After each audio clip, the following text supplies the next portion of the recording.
I see you made it. Take a seat. I know it's a long trek, but it's the best place to prevent prying eyes and ears, you know?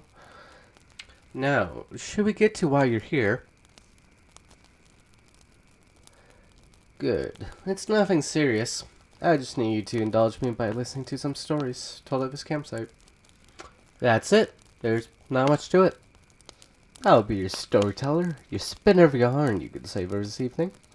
So sit back and relax while I'll tell you the classic tale of the Telltale Heart by Edgar Allan Poe. It's true, yes. I have been ill, very ill. But why do you say that? I have lost control of my mind. Why do you say that I am mad? Can you not see that I have full control of my mind? Is it not clear that I am not mad? Indeed, the illness only made my mind, my feelings, my senses stronger, more powerful. My sense of hearing especially became more powerful. I could hear the sounds I'd never heard before. I heard sounds from heaven and I heard sounds from hell.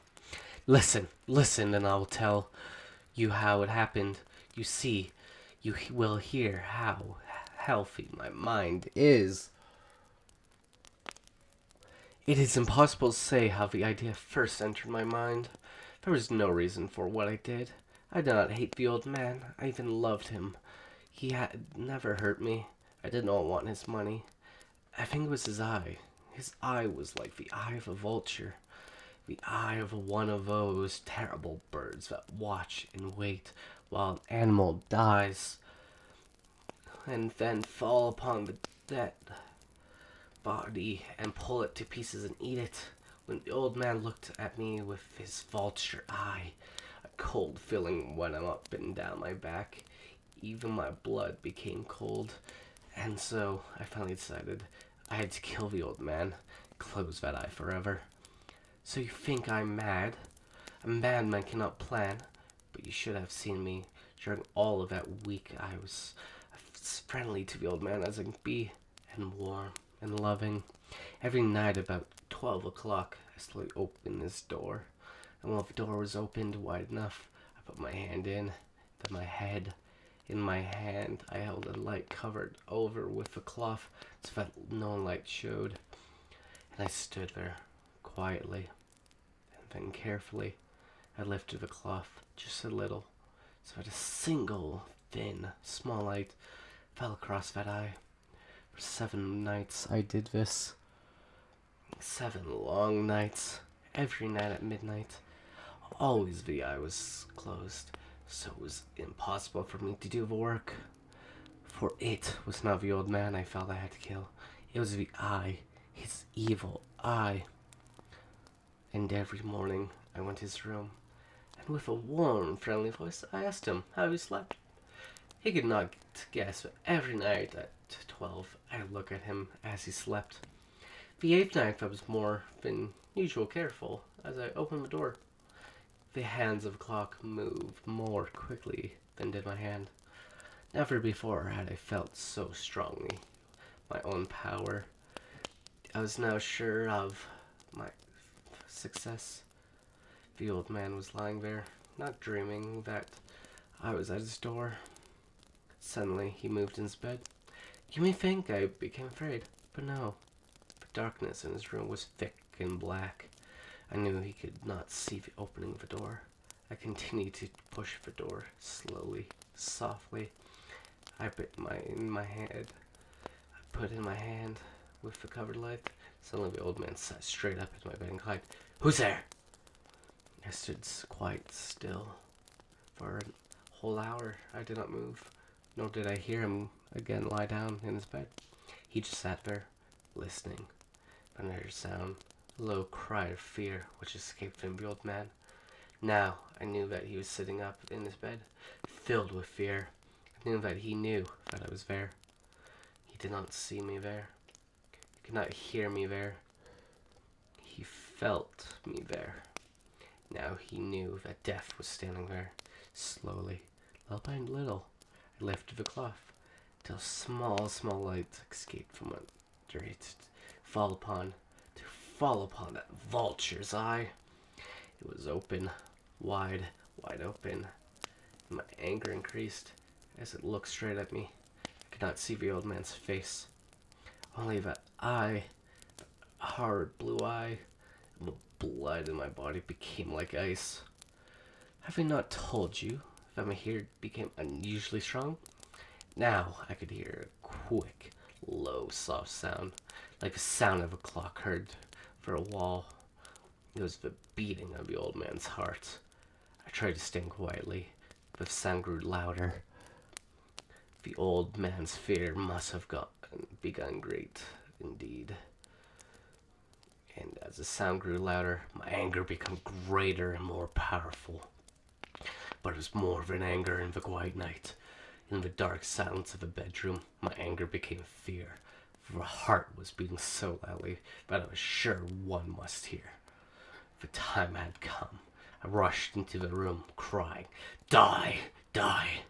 The old man gave a loud cry of fear as I fell upon him and held the bed covers tightly over his head.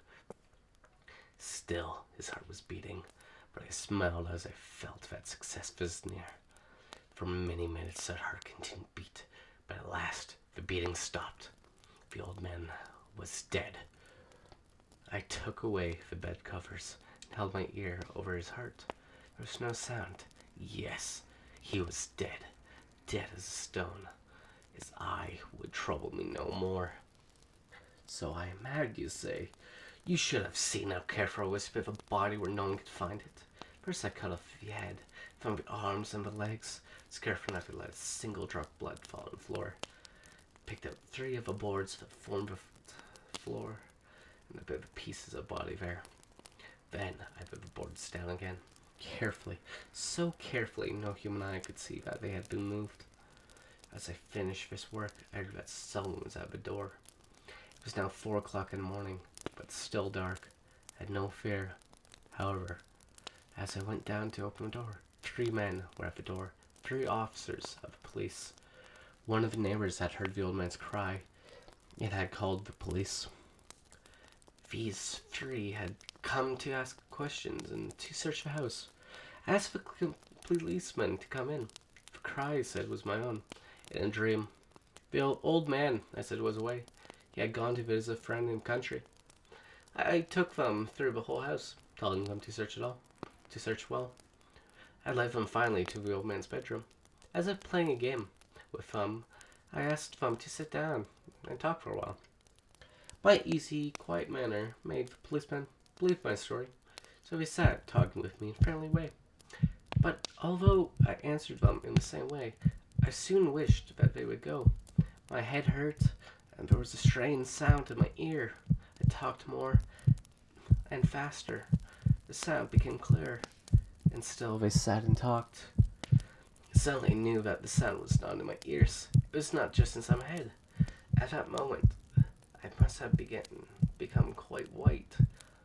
I talked still, faster and louder, and the sound, too, became louder.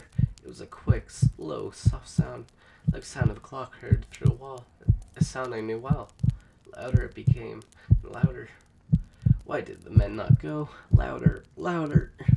I stood up and walked quickly around the room. I pushed my chair across the floor to make more noise, to cover that terrible sound. I talked louder, and still the men sat and talked and smiled.